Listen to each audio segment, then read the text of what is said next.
გამშვიდობისა.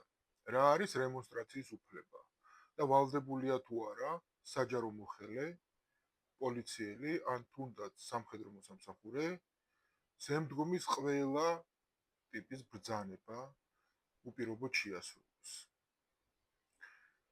რემონსტრაციის ვალდებულება გულისხმობს ნებისმიერი საჯარო მოხელის, პოლიციელის თუ სამხედრო მოსამსახურის ვალდებულებას იმ შემთხვევაში თუ კი იგი უკანონოდ მიიჩნევს ბრძანებასა და დავალებას, რომელიც მის მიმართ არის გაცემული, შეუძლია მიმართოს ზემდგომს და უარი განაცხადოს ამ უკანონო განკარგულების თუ დავალების შესრულებაზე.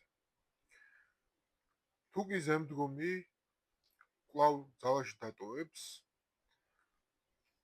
ბრძანებას, საჯარო მოსამსახურეს შეუძლია დაწესებულების ხელმძღვანელთან განაცხადოს პროტესტი რემონსტრაციის ვალდებულების ფარგლებში.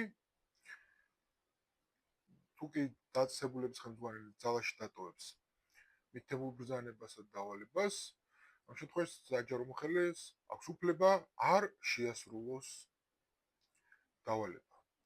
ასეთ შემთხვევაში იგი თავისუფლდება პასუხისგებლობისგან.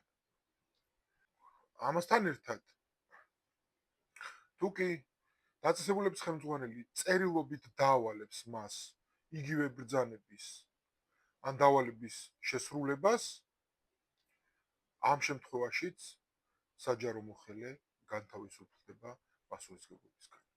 შესაბამისად, საჯარო მოხელე არ არის ვალდებული შეასრულოს ყველა ტიპის უკანონო ბრძანება და დავალება. არამედ პირიქით, იგი ვალდებულია არ შეასრულოს უკანონო ბრძანება და დავალება და მას შესაბამისად გააჩნია უფლების დაცვის სათანადო მექანიზმი.